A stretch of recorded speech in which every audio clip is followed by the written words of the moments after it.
नमस्कार। इंडिया के सबसे बड़े लर्निंग प्लेटफॉर्म अनअकैडमी पर आपका हार्दिक स्वागत है। अब आप आरपीएससी के एग्जाम भी इंडिया के सबसे बड़े लर्निंग प्लेटफॉर्म पर क्रैक कर सकते हैं।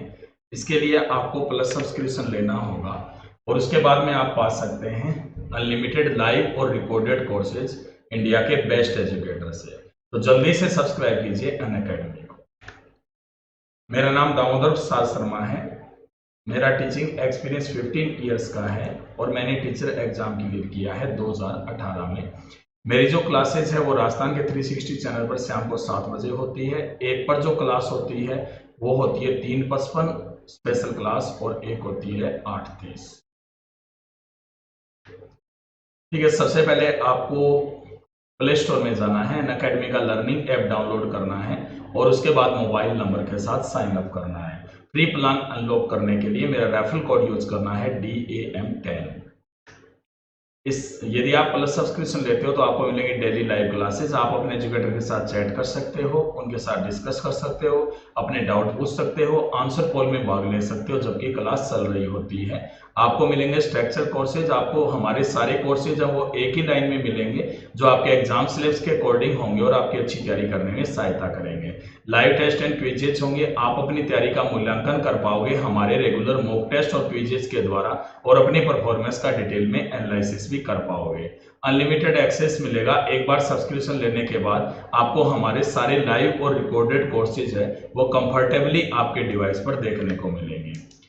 फ्री और प्लस प्लान में क्या फर्क है? फ्री प्लान में लिमिटेड सिलेबस कवर होता है, प्लस में कंप्लीट होता है। फ्री में लिमिटेड प्रैक्टिस टेस्ट रहते हैं, प्लस में अनलिमिटेड रहते हैं। फ्री में लिमिटेड PDF नोट्स मिलते हैं, प्लस में अनलिमिटेड मिलते हैं। फ्री में doubt clearing session top educator के द्वारा रेगुलरली नहीं होता है जबकि प्लस में रेगुलरली होता है। प्लस फीचर क्या क्या है? आप अपने घर पर कंफर्टेबली लाइव पढ़ सकते हो। अनलिमिटेड एक्सेस मिलेगा सभी कोर्सेज पर। टॉप एजुकेटर जो इंडिया के हैं वो आपको एक ही प्लेटफॉर्म पर मिलेंगे।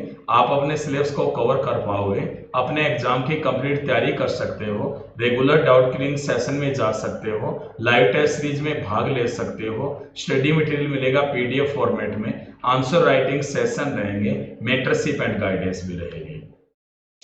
फतेह फ्री टेस्ट के साथ पाएं प्लस सब्सक्रिप्शन पर स्कॉलरशिप का अवसर। फतेह RS एग्जाम स्कॉलरशिप टेस्ट ये एवरी संडे को होता है शाम 4 बजे। ठीक है, इसमें आप भाग लेकर के जो रैंक यदि मिलेगी आपको 1 to 25 तो उसके बाद में आपको निश्चित रूप से 1 to 25 में जो सब्सक्रिप्शन है ना उस पर मिलेगी scholarship.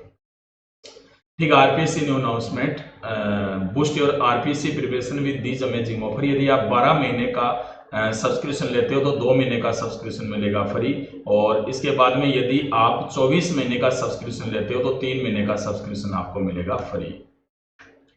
Free test series for Safal Patwar Monday to Friday ये होती है 9 PM, यानी 9 PM ये होती है और उसके बाद में Saksham plus test series for RS exam every Saturday को होती है 10 AM। Garud plus test series for SI exam every Sunday को होती है ये 10 AM। Samapan practice batch for REET level second social studies starting date है इसकी 10th अगस्त। ठीक है, crash course on RS MSSB Patwar starting date है 11th अगस्त। विजय RS प्रारंभिक तथा मुख्य परीक्षा 2022 की पूर्ण तैयारी स्टार्टिंग डेट है इसकी 11th अगस्त। कॉम्बो सब्सक्रिप्शन ऑफर सभी लर्नर के लिए अनअकैडमी लेकर आया है मेगा कॉम्बो ऑफर। 4 कैटेगरीज के टॉप एजुकेटर के साथ अपनी तैयारी करें। MPPSC and Vyapam, RPSC, UPPSC and UPSSSC और BPSC। जो कोर्सेज अवेलेबल आपके अनअकैडमी के लर्निंग ऐप पे जो प्लस सब्सक्रिप्शन लेते हो आप तो उसके लिए RS, RPSC, SI पटवार, हेडमास्टर, वनरक्षक, वनपाल, junior engineer, JBV, NL, read level first and second, Aspire English medium, college lecture exam. एक सब्सक्रिप्शन पर आप सारे एग्जाम की तैयारी एक साथ कर सकते हो। ऐसा केवल अनअकैडमी पर ही होता है। डिस्काउंट जो सब्सक्रिप्शन पर 10% का रहेगा। इनमें से कोई भी प्लान आप चूज कीजिए, मेरा रेफरल कोड यूज कीजिए DAM10 तो आपको मिलेगा 10% का डिस्काउंट। जैसे कि आप 24 महीने का प्लान लेते हैं तो वो 8,400 रुपये का है। मेरे रेफरल कोड DAM10 के साथ आपको 10% का डिस्काउंट मिलेगा। ये पड़ेगा आपको 7,560 रुपये में। ठीक है, आप सबका बहुत बहुत स्वागत है। इस पार्ट में मैं लेकर आया हूँ आपके लिए इंपॉर्टेंट GK क्वेश्चन जिसमें इंडियन हिस्ट्री और राजस्थान हिस्ट्री के क्वेश्चन रहेंगे। ठीक है, तो स्टार्ट करते हैं अपन आज का ये टेस्ट, जिसमें इंडियन हिस्ट्री और राजस्थान जीके के महत्वपूर्ण क्वेश्चन है, जिसके बारे में अपन एनालिसिस भी करेंगे। पहला क्वेश्चन आपके सामने ये रहा कि बौद्ध संघ में भिक्षुणी के रूप में स्त्रियों के प्रवेश की अनुमति बुद्ध द्वारा कहां की गई थी, बताइए। यानी पहला क्वेश्चन आपके सामने ये है कि बौद्ध संघ में भिक्षुणी के रूप में जो स्त्रियों के प्रवेश की अनुमति बुद्ध के द्वारा कहां दी गई थी? श्रावस्ती में दी गई थी, वैशाली में दी गई थी, राजगृह में दी गई थी, या कुशीनगर में दी गई थी? बताइए इस क्वेश्चन का क्या रहेगा करेक्ट आंसर। कहां पे स्त्रियों के प्रवेश की अनुमति बुद्ध के द्वारा दी गई थी? बताइए इस क्वेश्चन का क्या आंसर रहेगा। कहां पे दी गई थी? श्रावस्ती में, वैशाली में, राजगृह में, कुशीनगर में। ये आंसर बताना आपको इस क्वेश्चन का। बता दीजिए इस क्वेश्चन का आंसर सही। तो इस क्वेश्चन का करेक्ट आंसर इसमें रहेगा कि वैशाली में, यानी वैशाली में स्त्रियों के प्रवेश की अनुमति बुद्ध के द्वारा दी गई थी। एक्चुअल में जो बुद्ध है ना, उनके जो शिष्य थे जिनका नाम था आनंद, आनंद ने बुद्ध को कहा था कि यदि हमें स्त्रियों को प्रवेश देना चाहिए, लेकिन बुद्ध ने कहा था कि जी बौद्ध धर्म में स्त्रियों को प्रवेश दिया गया तो बौद्ध धर्म है ना ये 500 वर्षों में नष्ट हो जाएगा, ठीक है। लेकिन आनंद ने जब जिद की तब बुद्ध ने स्त्रियों को प्रवेश दे दिया था।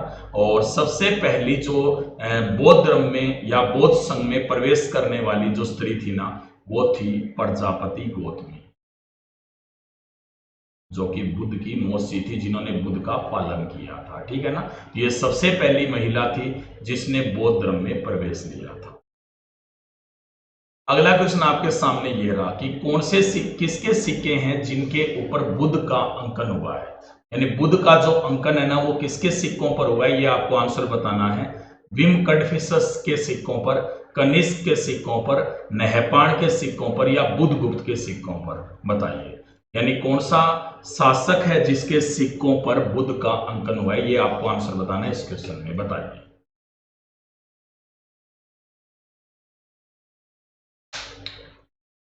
तो इस क्वेश्चन का करेक्ट आंसर रहेगा कनिष्क। कुषाण वंश का शासक था कनिष्क, वही कनिष्क जिसने आपको बताया है कि जो बौद्ध संगीति थी ना उसका आयोजन करवाया था। कौन सी बौद्ध संगीति? चौथी बौद्ध संगीति का आयोजन करवाया था वही कनिष्क, ठीक है ना। तो उसी कनिष्क के जो सिक्के हैं ना उन पे बुद्ध का अंकन हुआ है।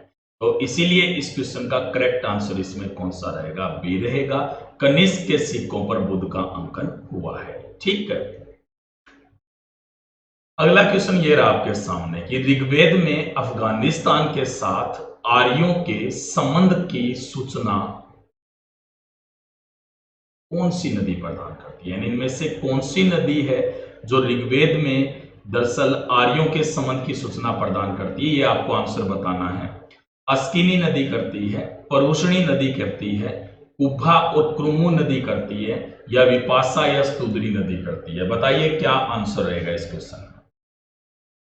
यानी ऋग्वेद में अफगानिस्तान के साथ आर्यों की संबंध की जो सूचना है ना वो कौन सी नदी देती है, ये आपको इस क्वेश्चन में करेक्ट आंसर बताना है। अस्किनी देती है, परुषणी देती है, कुब्भा या क्रुमु देती है, विपाशा या स्तुद्री देती है? ये आपको इस क्वेश्चन का बताना है करेक्ट आंसर। तो क्या रहेगा बता दीजिए। दरअसल इस क्वेश्चन का करेक्ट आंसर रहेगा कुब्बा और क्रमु, ठीक है ना। कुब्बा और क्रिवी भी बोल सकते हैं इसे। कुब्बा को काबुल नदी भी कहते हैं वर्तमान में। तो काबुल शहर है ना उसी के किनारे बसा हुआ है। और ये जो नदियां हैं ना ये दरअसल इनका नाम ऋग्वेद में मिलता है।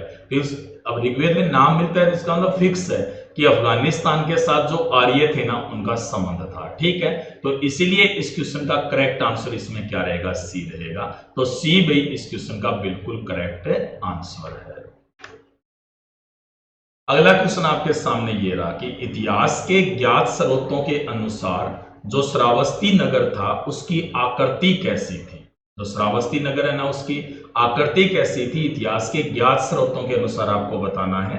वर्ताकार थी, अर्धचंद्राकार थी, त्रिभुजाकार थी, या आयताकार थी? बताइए कैसी आकृति थी श्रावस्ती नगर की इतिहास के ज्ञात स्रोतों के अनुसार? ये आपको इस क्वेश्चन का बताना है करेक्ट आंसर। कौन सा रहेगा इस क्वेश्चन का करेक्ट आंसर? बता दीजिए। श्रावस्ती नगर की आकृति आपको इसमें बतानी है कैसी थी इतिहास के ज्ञात स्रोतों के अनुसार। तो इसका सही आंसर रहेगा अर्धचंद्राकार। ठीक है, चित्र तो मेरे को ज्यादा सुंदर नहीं बनाना आता है। दरअसल अर्धचंद्राकार जो स्थिति थी ना, वो इस प्रकार से, मतलब जो अर्धचंद्राकार जो स्थिति है वो एक प्रकार से थोड़ी प्यालीनुमा भी हो सकती है। तो इस प्रकार की जो स्थिति है ना, वो किसकी थी? श्रावस्ती की। तो इसीलिए इस क्वेश्चन का सही आंसर इसमें क्या रहेगा? बी रहेगा। ठीक है ना। तो अर्धचंद्राकार आकृति थी कौन से नगर की? श्रावस्ती नगर की, इतिहास के ज्ञात स्रोतों के अनुसार। अगला क्वेश्चन है कि सोत्रांतिक किस धर्म का संप्रदाय था? जो सोत्रांतिक है ना, वो कौन से धर्म का संप्रदाय था? आंसर बताइए। बौद्ध धर्म का संप्रदाय था, जैन धर्म का संप्रदाय था, शैव धर्म का संप्रदाय था, या वैष्णव धर्म का संप्रदाय था? बताइए क्या आंसर रहेगा इस क्वेश्चन का कि सोत्रांतिक है ना, वो कौन से धर्म का संप्रदाय था? ये आपको इस क्वेश्चन में बताना है करेक्ट आंसर। बताइए क्या इस क्वेश्चन का करेक्ट आंसर रहेगा? बता दीजिए। सोत्रांतिक किस धर्म का संप्रदाय था? ये आपको इस क्वेश्चन में बताना है सही आंसर। बता दीजिए क्या आंसर रहेगा इस क्वेश्चन का। सोत्रांतिक कौन से धर्म का संप्रदाय था? बौद्ध धर्म का था, जैन धर्म का था, शैव धर्म का था, या वैष्णव धर्म का था? बताइए इसका क्या करेक्ट आंसर रहेगा। तो दरअसल मैं बता देता हूं, ये जो सोत्रांतिक है ना, ये दरअसल बौद्ध धर्म का संप्रदाय था। आपको पता है कि कालांतर में जो बौद्ध धर्म है ना, ये दो भागों में बंट गया था। एक तो कौन सा था अभी? हीनयान, और दूसरा कौन सा था अभी? महायान। जो हीनयान है ना, ये भी कालांतर में क्या हुआ था कि दो भागों में बंटा था। एक तो था वैभाषिक और दूसरा था सोत्रांतिक। एक तो क्या था? वैभाषिक था और दूसरा कौन सा था? सोत्रांतिक। इन दो भागों में बंट गया था हीनयान। आपको पता ही, जैसे हीनयान में तो ऐसा था कि जो पुरानी परंपरा चली आ रही थी, प्राचीन जो चला रहा था वही था, जिसमें बुद्ध को एक महापुरुष या साधारण पुरुष के रूप में माना गया, जबकि महायान में बुद्ध को ईश्वर माना गया था। ठीक है ना। तो ये जो हीनयान है ना, यही बंटा था दो भागों में, वैभाषिक और सोत्रांतिक में। जैसे कि आपको पता है कि महायान भी दो भागों में बंटा था। दरअसल एक का तो नाम था शून्यवाद। क्या नाम था? शून्यवाद। और एक का नाम था विज्ञानवाद। ठीक है ना। तो इसी प्रकार से जो हीनयान है वो भी दो में बंटा था। तो इसमें तो डायरेक्ट पूछा गया भी सोत्रांतिक है ना, वो किस धर्म का संप्रदाय था?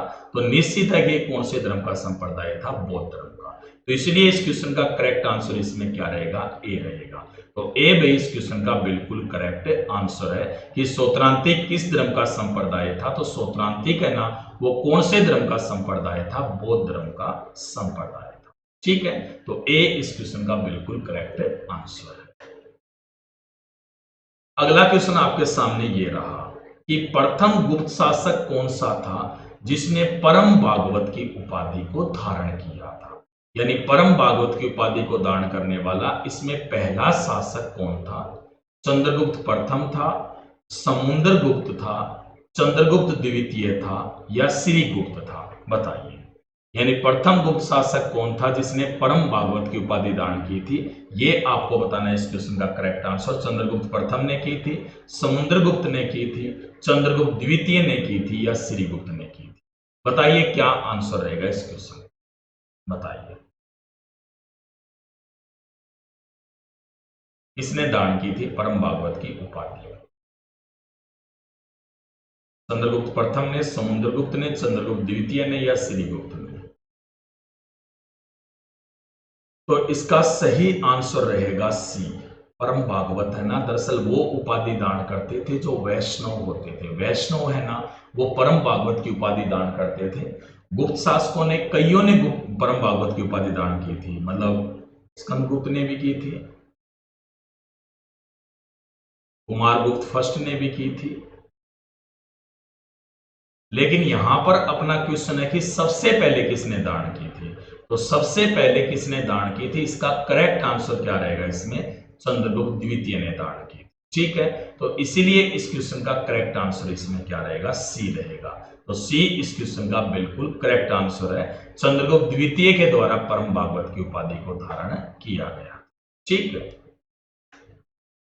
अगला क्वेश्चन है कि महान जैन विद्वान जो हेमचंद्र है ना, वो किसकी सभा में थे? यानी जैन विद्वान जो हेमचंद्र है वो किसकी सभा में थे, ये आपको आंसर बताना है। सबसे पहले किसकी सभा में थे, क्योंकि दो की सभा में थे इसलिए क्वेश्चन थोड़ा सा पलट जाता है कि जैन विद्वान जो हेमचंद्र है ना, सबसे पहले किसकी सभा में,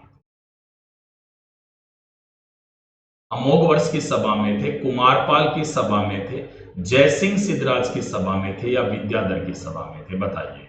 हेमचंद्र किसकी सभा में थे, ये आपको इस क्वेश्चन का बताना है। करेक्ट आंसर अमोघ वर्ष की सभा में, कुमारपाल की सभा में, जयसिंह सिद्धराज की सभा में, या विद्याधर की सभा में, बताइए क्या करेक्ट आंसर रहेगा इस क्वेश्चन। तो इस क्वेश्चन का सही आंसर रहेगा कि सबसे पहले हेमचंद्र है ना, ये जयसिंह सिद्धराज की सभा में थे। जयसिंह सिद्धराज गुजरात के चालुक्य वंश का शासक था। गुजरात के कौन से वंश का शासक था, ये चालुक्य वंश का शासक था जयसिंह सिद्धराज। ठीक है, हेमचंद्र है ना, दरअसल उन्होंने संस्कृत में 3.5 करोड़ श्लोक लिखे थे। कितने श्लोक लिखे थे, 3.5 करोड़ श्लोक लिखे थे। इनकी जो मुख्य रचनाएं हैं उनमें परिशिष्ट पर्व है, अष्टदश सहस्त्री है,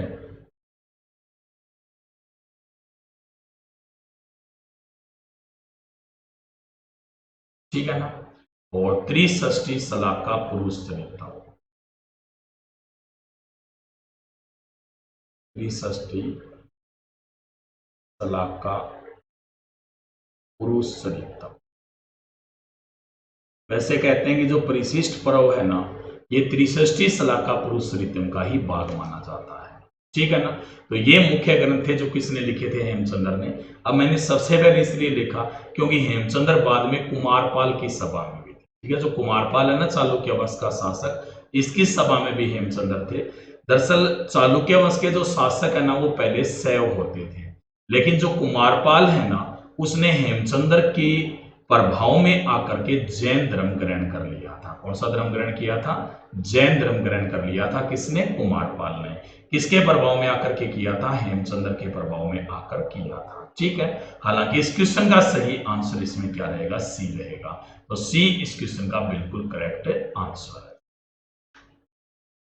अगला क्वेश्चन है कि निम्न में से सुंग राजवंश का संस्थापक कौन था, यानी सुंग राजवंश की जो स्थापना है ना, वो इनमें से किसने की थी, ये आपको इस क्वेश्चन का बताना है। करेक्ट आंसर भागभद्र ने की थी, पुष्यमित्र ने की थी, अग्निमित्र ने की थी, या सूर्यमित्र ने की थी।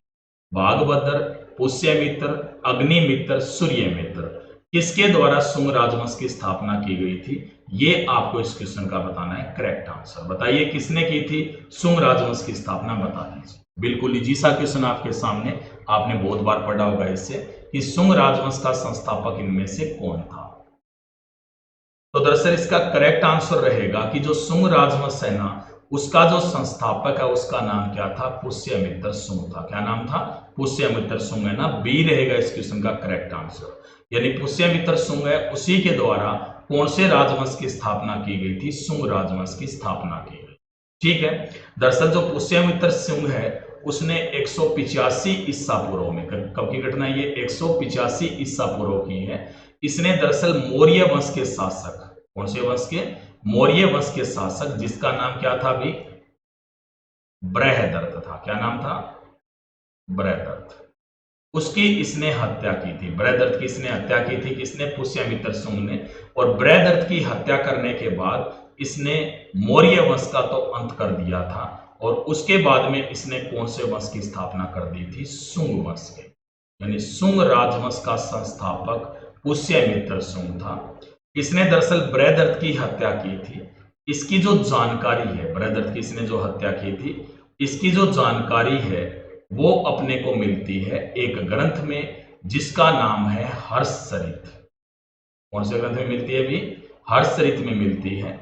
और ये जो हर्षचरित नामक जो ग्रंथ है वो किसके द्वारा लिखा गया था भी, बाणभट्ट के द्वारा लिखा गया था। किसने लिखा था ये ग्रंथ, बाणभट्ट ने लिखा था। और इसी ग्रंथ में जानकारी मिलती है कि इसने बृहदर्थ की हत्या की थी और उसके बाद में इसने सुंग राजवंश की स्थापना की थी, ठीक है।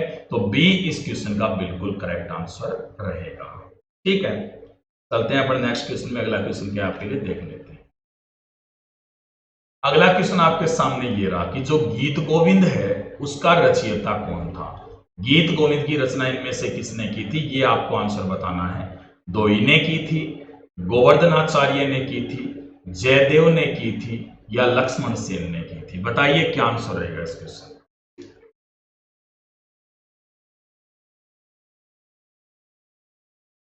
गीत गोविंद जो ग्रंथ है उसकी जो रचना है वो कौन से लेखक के द्वारा की गई थी। दोई के द्वारा की गई थी, गोवर्धनाचार्य के द्वारा की गई थी, जयदेव के द्वारा की गई थी या लक्ष्मण सेन के द्वारा की गई। ठीक है, तो इसका सही आंसर रहेगा जयदेव। यानी जयदेव है ना, इसी की रचना है कौन सी, गीत गोविंद।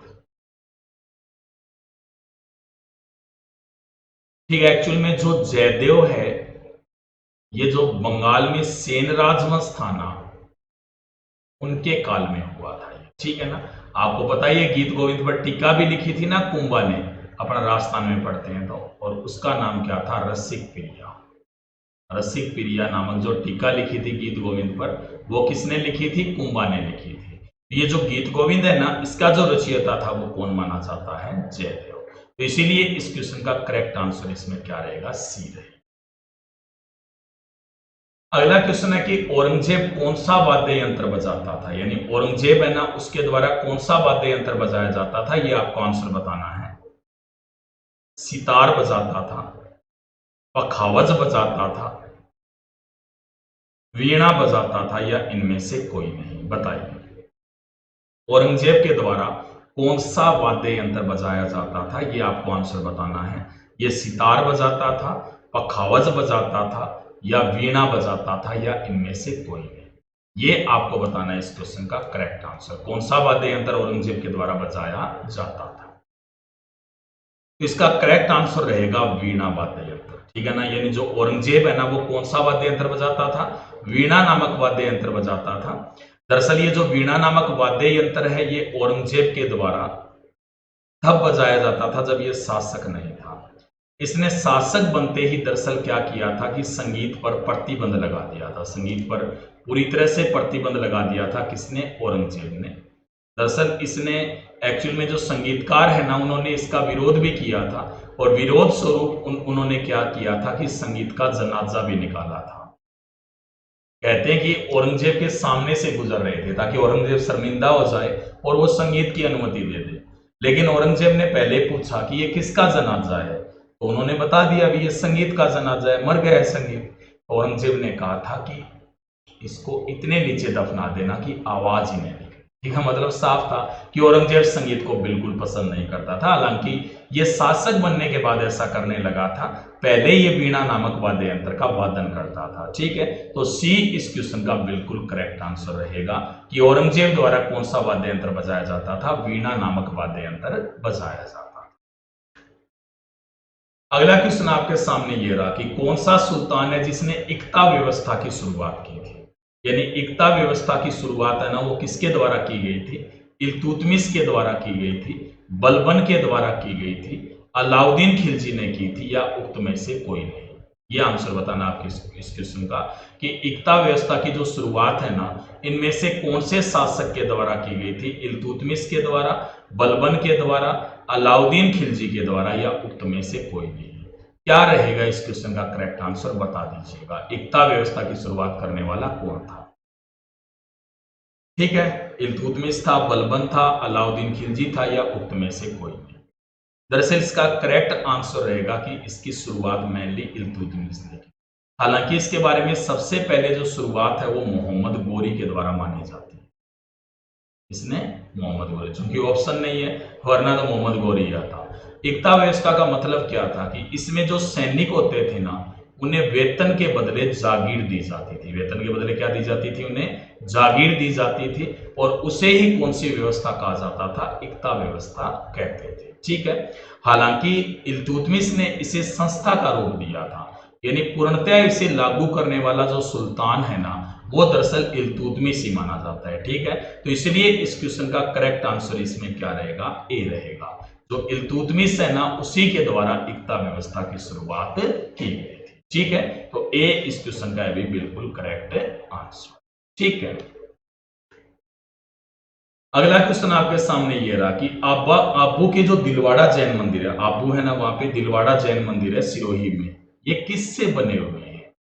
बलुआ पत्थर से बने हैं, चुन्ना पत्थर से बने हैं, ग्रेनाइट से बने हैं, या संगमरमर से बने हैं? बताइए।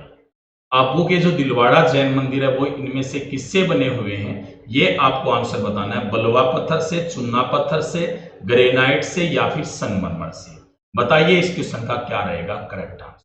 किससे बने हुए हैं आबू के दिलवाड़ा जैन मंदिर?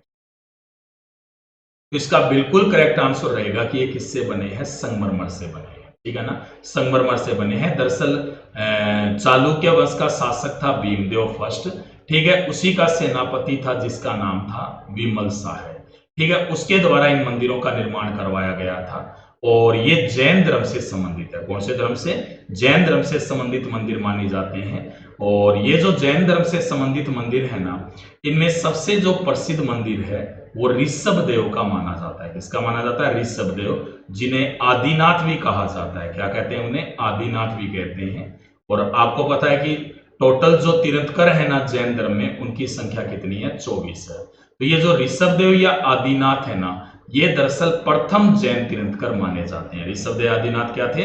प्रथम जैन तीर्थंकर थे। ठीक है ना, तो ये जो मंदिर है ये उन्हीं को मुख्य रूप से समर्पित है। और इसका जो निर्माण है वो किससे हुआ है? संगमरमर से। इसलिए इस क्वेश्चन का करेक्ट आंसर इसमें क्या रहेगा? डी रहेगा। अगला क्वेश्चन देखिए, चित्तौड़ का जो विजय स्तंभ है, कीर्ति स्तंभ नहीं, विजय स्तंभ, चित्तौड़ का जो विजय स्तंभ है वो किसने बनवाया था? ये आपको आंसर बताना है। चित्तौड़ का विजय स्तंभ किसके द्वारा बनवाया गया था? राणा सांगा के द्वारा, राणा कुंभा के द्वारा, राणा प्रताप के द्वारा, या राणा उदय सिंह के द्वारा? बताइए। चित्तौड़ का जो विजय स्तंभ है वो किसके द्वारा बनवाया गया था? ये आपको आंसर बताना है। चित्तौड़ का विजय स्तंभ किसने बनवाया था? ये आपको आंसर बताना है। राणा सांगा ने बनवाया, राणा कुंभा ने बनवाया, राणा प्रताप ने बनवाया, राणा उदय सिंह ने? तो बिल्कुल इजी सा क्वेश्चन है ये। और इसका करेक्ट आंसर इसमें क्या रहेगा कि ये जो विजय स्तंभ है इसका निर्माण राणा कुंभा ने करवाया था। किसने करवाया था? राणा कुंभा ने करवाया। तो इसीलिए इस क्वेश्चन का करेक्ट आंसर इसमें क्या रहेगा? बी रहेगा। राणा कुंभा के द्वारा ही चित्तौड़ के विजय स्तंभ का निर्माण करवाया गया था। ठीक है, एक्चुअली में आपको पता है कि 1437 ईस्वी में एक युद्ध हुआ था, सारंगपुर का युद्ध हुआ था। कौन सा हुआ था भी? सारंगपुर का युद्ध। सारंगपुर कहां पे पड़ता है? भी गुजरात में पड़ता है। और ये जो युद्ध हुआ था ना, इसमें महाराणा कुंभा ने, जो मेवाड़ के शासक थे, महाराणा कुंभा ने मालवा के शासक, इसका नाम क्या था भी? महमूद खिलजी फर्स्ट, उन्हें पराजित किया था। महमूद खिलजी फर्स्ट को पराजित किया गया था कुंभा के द्वारा। और इसीलिए जो कुंभा है ना, इसी खुशी में कुंभा ने 1440 से लेकर 48 के बीच में किसका निर्माण करवाया था? विजय स्तंभ का। और ये विजय स्तंभ है ना, ये वर्तमान में कौन से दुर्ग में है? चित्तौड़ दुर्ग में है, जो कितने मंजिला है? 9 मंजिला। ऊंचाई कितनी फीट है? 122 फीट है। ठीक है, और ये जो विजय स्तंभ है इसे विक्ट्री टावर भी कहा जाता है, और इसे भारतीय मूर्तिकला का विश्वकोश भी कहते हैं। ठीक है, इसे विष्णु स्तंभ के नाम से भी जाना जाता है। काफी इजी क्वेश्चन है लेकिन काफी इंपॉर्टेंट क्वेश्चन भी है। ठीक है, क्योंकि इसका निर्माण किसने करवाया? राणा कुंभा ने का। अगला क्वेश्चन आपके सामने ये रहा कि जो कुवत उल इस्लाम मस्जिद है उसका निर्माण किसके द्वारा करवाया गया था? अलाउद्दीन खिलजी ने करवाया था, मोहम्मद आदिल शाह ने करवाया था, या इल्तुतमिश ने करवाया था, या कुतुबुद्दीन ऐबक ने करवाया? बताइए। जो कुवत उल इस्लाम नामक मस्जिद है उसका निर्माण किसके द्वारा करवाया गया? ये आपको आंसर बताना है। अलाउद्दीन खिलजी ने, मोहम्मद आदिल शाह ने, इल्तुतमिश ने, या फिर कुतुबुद्दीन ऐबक ने? बताइए क्या रहेगा इस क्वेश्चन का करेक्ट आंसर। ठीक है, तो इस क्वेश्चन का करेक्ट आंसर है कि इसका निर्माण करवाया था कुतुबुद्दीन ऐबक ने। और ये मस्जिद कहां पे बनी हुई है भी? दिल्ली में बनी हुई, यानी मस्जिद है ये कहाँ पे है, दिल्ली में है। और कुव्वत उल इस्लाम मस्जिद है ना, इसे माना जाता है भारत की प्रथम तुर्क मस्जिद, यानी भारत की प्रथम तुर्क मस्जिद मानी जाती है कौन सी, कुव्वत उल इस्लाम। ठीक है, इसका निर्माण किसने करवाया था, कुतुबुद्दीन ऐबक ने, और ये वर्तमान में कहां पे है, अभी दिल्ली में है। ठीक है, तो इसीलिए इस क्वेश्चन का करेक्ट आंसर इसमें क्या रहेगा, डी रहेगा। अगला क्वेश्चन है कि स्वतंत्रता आंदोलन में पहली बार जेल जाने वाले स्वतंत्रता संग्राम सेनानी कौन थे, बताइए। स्वतंत्रता आंदोलन में इनमें से सबसे पहली बार जेल कौन गए थे, ये आपको आंसर बताना है। बाल गंगाधर तिलक गए थे, लाला लाजपत राय गए थे, मोतीलाल नेहरू गए थे, या चित्तरंजन दास गए थे। ठीक है ना, यानी स्वतंत्रता आंदोलन में पहली बार जेल जाने वाले कौन से स्वतंत्रता सेनानी थे इनमें से, ये आपको बताना है। इस क्वेश्चन का करेक्ट आंसर बता दीजिए, क्या रहेगा इस क्वेश्चन का करेक्ट आंसर। बाल गंगाधर तिलक गए थे, लाला लाजपत राय गए थे, मोतीलाल नेहरू गए थे, या चित्तरंजन दास गए थे। इस क्वेश्चन का क्या करेक्ट आंसर रहेगा,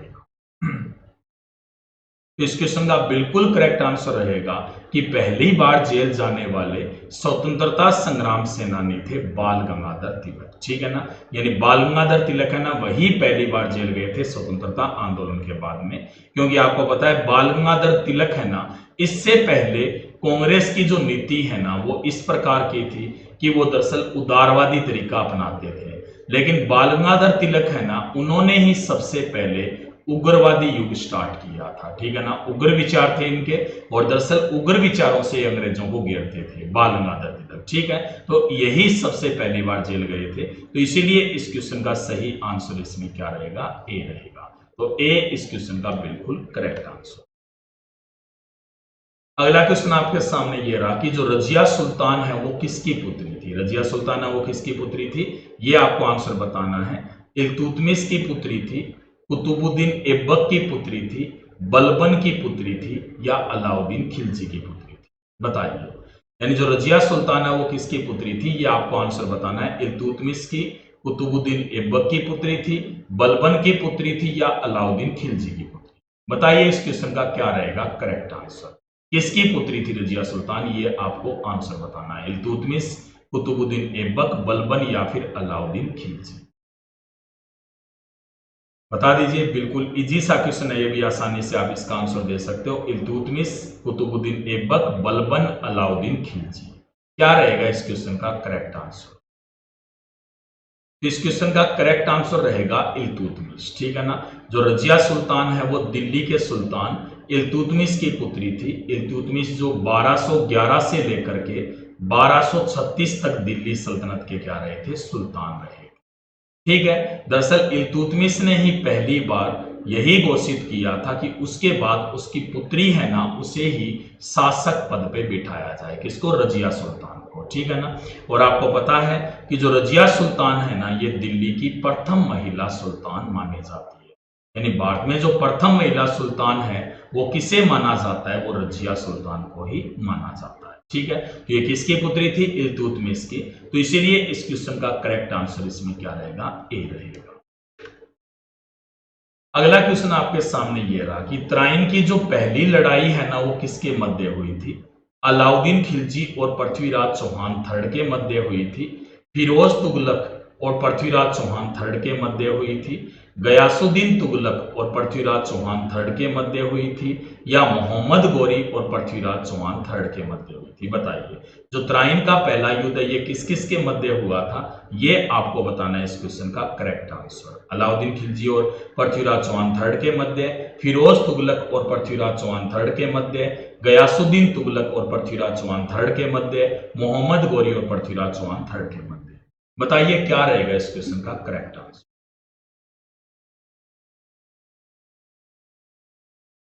बता दीजिए क्या आंसर रहेगा इस क्वेश्चन का। तो इस क्वेश्चन का करेक्ट आंसर रहेगा, बिल्कुल इजी क्वेश्चन है ये, मोहम्मद गोरी और पृथ्वीराज थर्ड के मध्य। और कब हुआ था ये युद्ध, 1191 ईस्वी में। तराइन का कौन सा युद्ध था ये, प्रथम युद्ध था। और त्राइन है ना, ये दरअसल कहां पे पड़ता है भाई? करनाल हरियाणा में है। त्राइन कहां पे है? करनाल हरियाणा में है। ठीक है, तो यहीं पे प्रथम युद्ध हुआ था। और ये जो युद्ध है ना, इसमें जो पृथ्वीराज थर्ड है, जो शासक थे उस समय, अजमेर के चौहान शासक थे, उन्होंने इस युद्ध में पराजित किया था किसको? मोहम्मद गोरी को। ठीक है ना, मोहम्मद गोरी को पराजित किया था पृथ्वीराज थर्ड ने। कौन से युद्ध में? त्राइन के प्रथम युद्ध में। ठीक है ना, हालांकि इसके अगले ही साल कौन सा युद्ध हुआ था? 1192 ईस्वी में हुआ था। और ये कौन सा युद्ध था भी? त्राइन का द्वितीय युद्ध था। कौन सा था? त्राइन का द्वितीय युद्ध था। और ये जो त्राइन का द्वितीय युद्ध हुआ था, दरअसल इसमें पराजित किया था मोहम्मद गोरी ने पृथ्वीराज थर्ड को। इसमें उल्टा हुआ था। और मोहम्मद गोरी ने पृथ्वीराज थर्ड को पराजित करने के बाद भारत में कौन से साम्राज्य की स्थापना की थी? मुस्लिम साम्राज्य की स्थापना की थी। ठीक है ना, तो भारत में जो मुस्लिम साम्राज्य का संस्थापक है वो मोहम्मद गोरी को माना जाता है, जबकि पृथ्वीराज चौहान थर्ड को अंतिम हिंदू शासक माना जाता है। ठीक है, तो ये त्राइन की प्रथम युद्ध की बात थी, तो इसीलिए इस क्वेश्चन का करेक्ट आंसर इसमें क्या रहेगा? डी रहेगा। मोहम्मद गोरी और किसके मध्य हुई थी? पृथ्वीराज थर्ड के मध्य हुआ था त्राइन का प्रथम युद्ध, जो कहां पड़ता है? करनाल हरियाणा में पड़ता है। अगला क्वेश्चन है, किस शासक की पोलो खेलते समय मृत्यु हुई थी? यानी इनमें से कौन सा शासक था जिसकी मृत्यु पोलो खेलते समय हुई थी? ये आपको आंसर बताना है। कुतुबुद्दीन ऐबक की हुई थी, अलाउद्दीन खिलजी की हुई थी, फिरोज शाह तुगलक की हुई थी, या गयासुद्दीन तुगलक की हुई थी? बताइए कौन से शासक की जो मृत्यु है वो पोलो खेलते समय हुई? ये आपको इस क्वेश्चन में बताना है करेक्ट आंसर। तो बता दीजिए, कुतुबुद्दीन ऐबक की हुई, अलाउद्दीन खिलजी की हुई, फिरोज तुगलक की हुई, या गयासुद्दीन तुगलक की? क्या रहेगा इस क्वेश्चन का करेक्ट आंसर? बता दीजिए बताइए। तो इस क्वेश्चन का करेक्ट आंसर रहेगा भी कुतुबुद्दीन ऐबक। तो कुतुबुद्दीन ऐबक है ना, उसकी मृत्यु हुई थी पोलो खेलते समय। 1206 से लेकर ये 1210 तक सुल्तान रहा था। ठीक है, गुलाम मस्का इसे संस्थापक भी माना जाता है, कुतुबुद्दीन ऐबक को, जो पहले मोहम्मद गोरी का गुलाम था। ठीक है ना, तो इसने 1206 में स्थापना की, लेकिन 1210 में यह चौगान पोलो खेल रहा था। चौगान पोलो, और इसे खेलते समय ये घोड़े से गिर गया था और इसकी मृत्यु हो गई थी। ठीक है, तो इसीलिए इस क्वेश्चन का करेक्ट आंसर इसमें क्या रहेगा? ए रहेगा। तो ए इस क्वेश्चन का बिल्कुल करेक्ट आंसर है। ठीक है, अगला क्वेश्चन है कि आगरा की स्थापना किसके द्वारा की गई थी? आगरा का संस्थापक कौन था इनमें? यह आपको आंसर बताना है। फिरोज शाह तुगलक ने की थी, अलाउद्दीन खिलजी ने की थी, मोहम्मद बिन तुगलक ने की थी, या सिकंदर लोदी ने की थी? बताइए, आगरा का जो संस्थापक है ना, वो इनमें से किसे जाना जाता है? बताइए क्या आंसर रहेगा? बिल्कुल इजी सा क्वेश्चन है, आपने अच्छी तरह पढ़ा हुआ है इस क्वेश्चन को। फिरोज तुगलक ने की थी, अलाउद्दीन खिलजी ने की थी, मोहम्मद बिन तुगलक ने की थी, या सिकंदर लोदी ने की थी? क्या रहेगा इस क्वेश्चन का करेक्ट आंसर? तो इस क्वेश्चन का करेक्ट आंसर रहेगा कि आगरा का जो संस्थापक है ना, वो दरअसल कौन था? सिकंदर लोदी था। ठीक है ना, सिकंदर लोदी है ना, उसके द्वारा ही आगरा की स्थापना की गई थी। ठीक है, ये जो स्थापना ये कब की गई थी? 1504 ईस्वी में। कब की गई थी? 1504 ईस्वी में यमुना नदी के किनारे। कौन सी नदी के किनारे? यमुना नदी के किनारे स्थापना की गई थी। किसके द्वारा? सिकंदर लोदी के द्वारा। ठीक है ना, सिकंदर लोदी वही था जिसने, आपको पता है कि जो कत्रियासर है ना, वहां पर इसने जसनाथी संप्रदाय के जो कौन थे? जसनाथ जी थे, उन्हें इन्होंने भूमि दान में की थी। किसने की थी? सिकंदर लोदी ने। ठीक है, तो इसीलिए इस क्वेश्चन का इसमें करेक्ट आंसर कौन सा रहेगा? सिकंदर लोदी। इसी के द्वारा कौन से शहर की स्थापना की गई थी? आगरा की। बाद में जो दरअसल इनकी राजधानी है ना, वो आगरा बन गई थी, क्योंकि आगरा से पहले जो सल्तनत काल में मुख्य केंद्र था वो कौन सा था? दिल्ली। अगला क्वेश्चन आपके सामने ये रहा कि निम्न में से लोदी वंश का अंतिम शासक कौन था? यानी इनमें से कौन सा शासक था जो लोदी वंश का अंतिम शासक माना जाता है? बताइए। बहलोल लोदी था, इब्राहिम लोदी था, सिकंदर लोदी था, या दौलत खां लोधी था? बताइए क्या आंसर रहेगा इस क्वेश्चन का कि लोधी वंश का अंतिम शासक इनमें से कौन था? ये आपको बताना है इस क्वेश्चन का करेक्ट आंसर। बहलोल लोधी था, इब्राहिम लोधी था, सिकंदर लोधी था या दौलत खां लोधी? बताइए क्या करेक्ट आंसर रहेगा इस क्वेश्चन का। लोधी वंश का अंतिम शासक इनमें से कौन था? बताइए। बहलोल लोधी, इब्राहिम लोधी, सिकंदर लोधी, दौलत खां लोधी। ठीक है, तो इस क्वेश्चन का इसमें करेक्ट आंसर रहेगा कौन सा भाई? बी रहेगा, इब्राहिम लोधी। ठीक है ना, जो इब्राहिम लोधी है ना, ये दरअसल लोधी वंश का अंतिम शासक माना जाता है। ठीक है, आपको पता है कि 21 अप्रैल 1526 को युद्ध हुआ था पानीपत का प्रथम।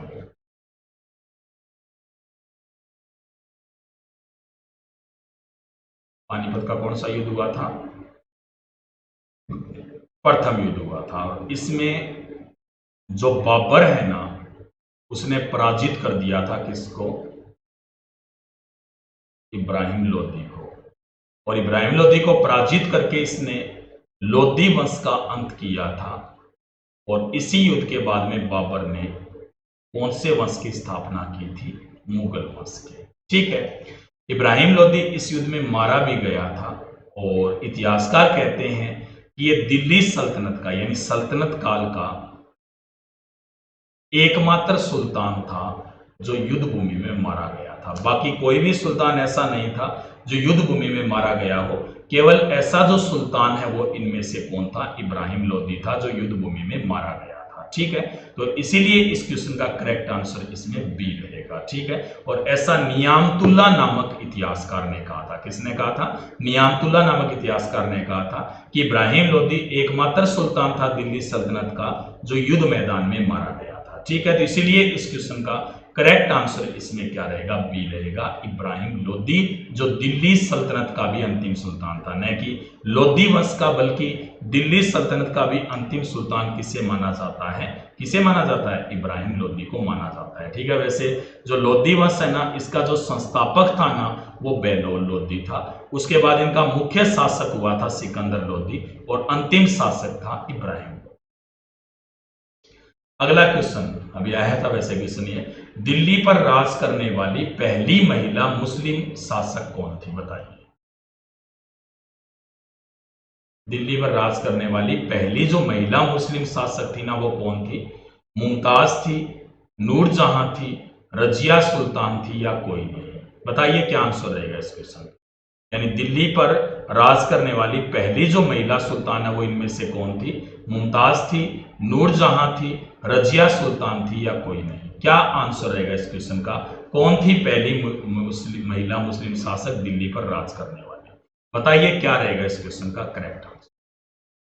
तो बिल्कुल इजी सा क्वेश्चन है, इसका सही आंसर रहेगा रजिया सुल्तान। मैंने बताया था कि इल्तुतमिश की पुत्री थी ये, और इल्तुतमिश की मृत्यु के बाद 1236 ईस्वी में ये दिल्ली की सुल्तान बनी। ठीक है ना, तो दिल्ली की पहली महिला सुल्तान कौन थी? रजिया सुल्तान।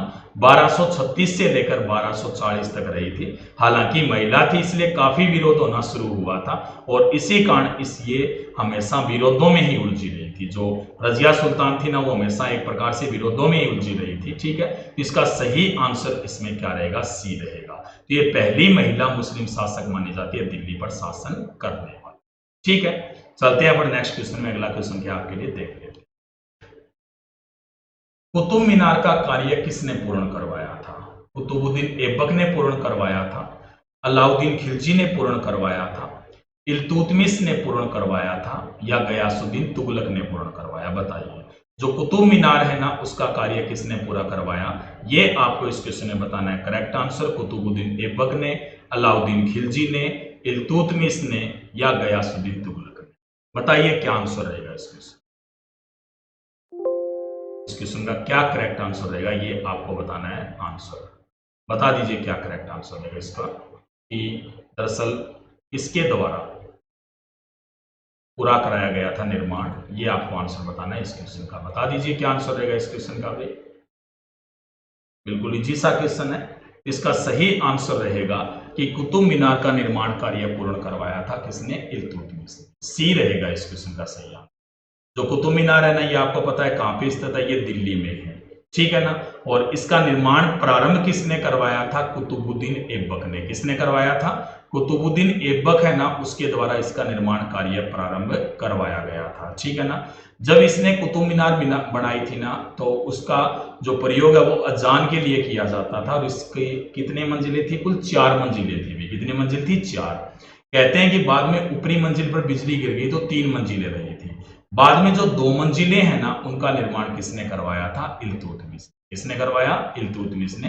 तो वर्तमान में जो कुतुब मीनार है ना, उसके कुल कितनी मंजिलें हैं भाई? 5 मंजिलें हैं कुतुब मीनार के, ठीक है। तो इस क्वेश्चन का करेक्ट आंसर इसमें क्या रहेगा? सी रहेगा।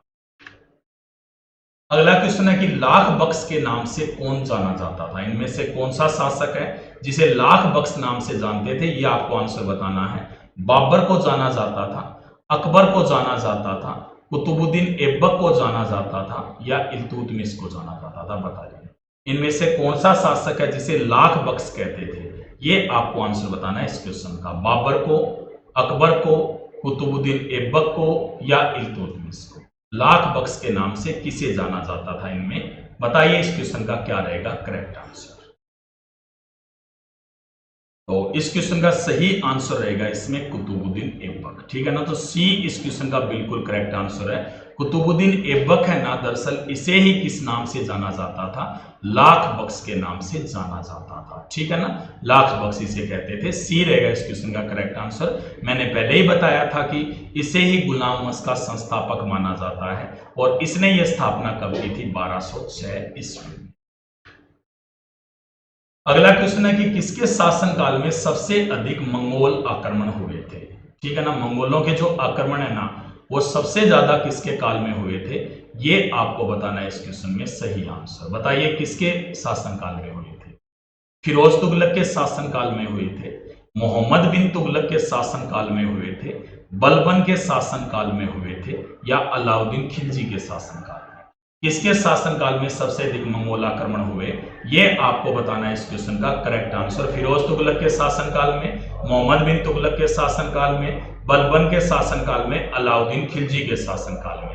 तो बता दीजिए क्या रहेगा इस क्वेश्चन का करेक्ट आंसर। इसका सही आंसर रहेगा अलाउद्दीन खिलजी के शासनकाल में, ठीक है ना। अलाउद्दीन खिलजी 1296 से लेकर 1316 तक दिल्ली सल्तनत का सुल्तान रहा था, और इसके समय ही सर्वाधिक मंगोल आक्रमण हुए।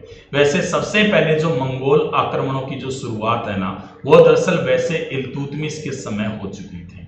हालांकि इल्तुतमिश ने खुद को मंगोल आक्रमण से बचाया, जबकि इसने मंगोलों के विद्रोही मंगबरनी को शरण नहीं दी थी, ठीक है ना। लेकिन अलाउद्दीन खिलजी के समय सर्वाधिक आक्रमण हुए, तो इसीलिए इस क्वेश्चन का सही आंसर इसमें क्या रहेगा? डी रहेगा। सर्वाधिक मंगोल आक्रमण किसके समय? अलाउद्दीन खिलजी के समय, ठीक है। चलते हैं पर नेक्स्ट क्वेश्चन में। अगला क्वेश्चन है आपके लिए, अगला क्वेश्चन आपके लिए ये रहा कि मूल्य नियंत्रण प्रणाली की शुरुआत किसके द्वारा की गई थी? यानी इनमें से कौन सा शासक था जिसने मूल्य नियंत्रण प्रणाली की शुरुआत की थी? ये आपको आंसर बताना है। शेरशाह सूरी ने की थी, मोहम्मद बिन तुगलक ने की थी, फिरोज तुगलक ने की थी, या अलाउद्दीन खिलजी ने की थी? बताइए जो मूल्य नियंत्रण प्रणाली की शुरुआत है वो इनमें से कौन से शासक के द्वारा की गई थी? ये आपको इस क्वेश्चन का बताना है करेक्ट आंसर। बताइए शेरशाह सूरी ने की थी, मोहम्मद बिन तुगलक ने की थी, फिरोज तुगलक ने की थी, या अलाउद्दीन खिलजी ने की थी? करेक्ट आंसर क्या रहेगा? बता दीजिए इस क्वेश्चन का। मूल्य नियंत्रण प्रणाली की शुरुआत करने वाला शासक, सुना होगा आपने इस क्वेश्चन के बारे में, बहुत बार एग्जाम में भी आ चुका है क्वेश्चन। तो इसका सही आंसर इसमें कौन सा रहेगा? सही आंसर रहेगा अलाउद्दीन खिलजी, ठीक है ना। अलाउद्दीन खिलजी ने ही दरअसल मूल्य नियंत्रण प्रणाली यानी बाजार में मूल्य नियंत्रण प्रणाली की शुरुआत अलाउद्दीन खिलजी के द्वारा ही की गई थी, ठीक है ना। तो इसलिए इस क्वेश्चन का करेक्ट आंसर इसमें क्या रहेगा? डी रहेगा। तो डी इस क्वेश्चन का बिल्कुल करेक्ट आंसर है, क्योंकि अलाउद्दीन खिलजी ने ही मूल्य नियंत्रण प्रणाली या बाजार प्रणाली की शुरुआत की। अगला क्वेश्चन है कि प्रसिद्ध कवि अमीर खुसरो किसके दरबार में रहते थे? यानी इनमें से किसके दरबार में अमीर खुसरो थे? ये आपको आंसर बताना है भाई। अलाउद्दीन खिलजी के दरबार में थे, इल्तुतमिश के दरबार में थे, कुतुबुद्दीन ऐबक के दरबार में थे या अकबर के दरबार में, बताइए। जो प्रसिद्ध कवि अमीर खुसरो है वो किसके दरबार में रहते थे, ये आपको इस क्वेश्चन का बताना है। करेक्ट आंसर अलाउद्दीन खिलजी के दरबार में, इल्तुतमिश के दरबार में, कुतुबुद्दीन ऐबक के दरबार में या अकबर के दरबार में। बताइए इस क्वेश्चन का क्या रहेगा करेक्ट आंसर, बताइए बताइए। ठीक है, तो इसका सही आंसर रहेगा इसमें वही अलाउद्दीन खिलजी आ रहा है इसमें आंसर, सभी में तीनों में आया लगातार। अलाउद्दीन खिलजी है ना, उसी के दरबार में रहते थे। कौन? अमीर खुसरो। अमीर खुसरो वही है जिन्होंने 8 सुल्तानों का शासनकाल देखा था। नासिरुद्दीन महमूद का देखा था, फिर बलबन का देखा था, क्यूमर्स का देखा था, जलालुद्दीन खिलजी का देखा था, अलाउद्दीन खिलजी का देखा था, मुबारक शाह खिलजी का देखा था, गयासुद्दीन तुगलक का देखा था उन्होंने, और मोहम्मद बिन तुगलक का। ठीक है ना, तो 8 सुल्तानों का शासनकाल देखा था किसने? अमीर खुसरो ने। ठीक है, तो ये अलाउद्दीन खिलजी के शासनकाल में थे। आपको पता ही है कि राजस्थान पर जो आक्रमण हुए थे ना, उनका वर्णन भी किसने किया था? अमीर खुसरो ने किया था। यानी अमीर खुसरो है ना, उसके द्वारा ही दरअसल किया गया था किसका? राजस्थान पर हुए आक्रमणों का वर्णन। ठीक है, तो इसलिए इस क्वेश्चन का करेक्ट आंसर इसमें ए रहेगा, अमीर खुसरो, इसी का दरबारी। अमीर खुसरो वही जिनके गुरु का नाम क्या था? निजामुद्दीन औलिया, इनके शिष्य थे। और निजामुद्दीन औलिया है ना, उन्होंने इन्हें उपाधि दी थी, कौन सी दी? तोता ए हिंद की उपाधि दी थी। कौन सी दी थी? तोता ए हिंद की उपाधि किसने दी थी? निजामुद्दीन औलिया। अगला क्वेश्चन आपके सामने है कि किस मुस्लिम शासक के सिक्कों पर देवी लक्ष्मी की आकृति बनी हुई थी? बताइए। मोहम्मद बिन तुगलक के सिक्कों पर बनी हुई थी, मोहम्मद गोरी के सिक्कों पर बनी थी, अकबर के सिक्कों पर बनी हुई थी, या जहांगीर के सिक्कों पर? यानी इनमें से कौन सा मुस्लिम शासक था जिसके सिक्कों पर देवी लक्ष्मी की आकृति बनी थी? ये आपको बताना है इस क्वेश्चन का करेक्ट आंसर। मोहम्मद बिन तुगलक, मोहम्मद गोरी, अकबर या फिर जहांगीर? बताइए इस क्वेश्चन का क्या रहेगा करेक्ट आंसर, बता दीजिए। किसके सिक्कों पर देवी लक्ष्मी की आकृति थी? मोहम्मद बिन तुगलक, मोहम्मद गोरी, अकबर, जहांगीर? तो इसका करेक्ट आंसर इसमें रहेगा मोहम्मद गोरी। ठीक है, मोहम्मद गोरी के जो सिक्के थे ना, दरअसल उन पर लक्ष्मी की आकृति थी। मोहम्मद गोरी जिन्होंने 1194 ईस्वी में जो चंद्रावर का युद्ध हुआ था, कौन सा युद्ध हुआ था? चंद्रावर का युद्ध हुआ था। उस युद्ध में जयचंद गढ़वाल को हरा करके इन्होंने कन्नौज पर अधिकार किया था। तो वहां पर सिक्के जो चलाए गए थे ना चांदी के, उन सिक्कों को देहलीवाल सिक्के कहा गया था। कौन सी सिक्के कहा गया था? देहलीवाल सिक्के कहा गया था।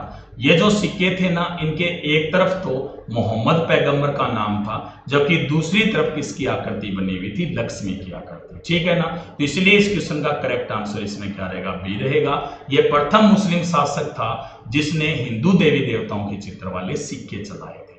हालांकि बाद में आपको पता अकबर ने भी चलाए थे, लेकिन सबसे पहले ये किसने चलाए थे? मोहम्मद गोरी ने। इसलिए इस क्वेश्चन का करेक्ट आंसर इसमें क्या रहेगा? बी रहेगा। अगला क्वेश्चन है कि भारत में पहला मुस्लिम आक्रमणकारी कौन था? यानी इनमें से सबसे पहले मुस्लिम आक्रमणकारी कौन था जिसने भारत पर आक्रमण किया था? बताइए। मोहम्मद गोरी ने किया था, महमूद गजनवी ने किया था, मोहम्मद बिन कासिम ने किया था, या बाबर ने किया था? बताइए। भारत में पहला मुस्लिम आक्रमणकारी कौन था? ये आपको आंसर बताना है। मोहम्मद गोरी, महमूद गजनवी, मोहम्मद बिन कासिम या बाबर? बताइए इसका आंसर। इसका करेक्ट आंसर रहेगा इसमें सी, मोहम्मद बिन कासिम। यानी भारत में सबसे पहले जिसने आक्रमण किया था मुस्लिम आक्रमणकारी ने, उसका नाम क्या था? मोहम्मद बिन कासिम था। और इसने भारत पर कब आक्रमण किया था? अभी 712 ईस्वी में इसने भारत पर आक्रमण किया था। और इसने सबसे पहला जो आक्रमण है वो किस पर किया था? सिंध पर किया था। ठीक है ना, और सिंध का जो शासक है ना उस समय, उसका नाम दाहिर था। क्या नाम था? दाहिर था। ठीक है, तो ये पहला मुस्लिम आक्रमणकारी था भारत पर आक्रमण करने वाला। ठीक है, ये पहला था जिसने, आपको पता है कि भारत में कौन सा कर वसूला था? जजिया कर, इसी ने वसूला।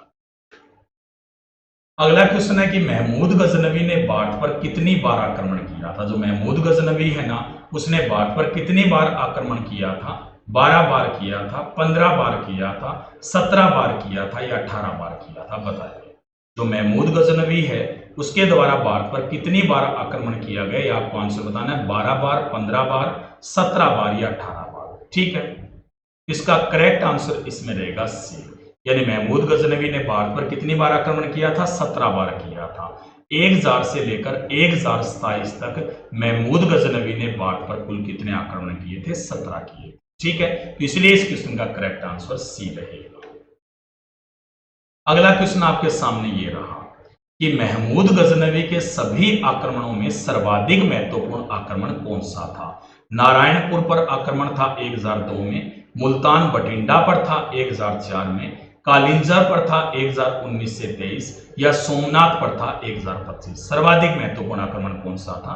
तो इसका सही आंसर रहेगा डी, यानी सोमनाथ मंदिर पर जो आक्रमण किया था 1025 में, यह सबसे महत्वपूर्ण आक्रमण था महमूद गजनवी का।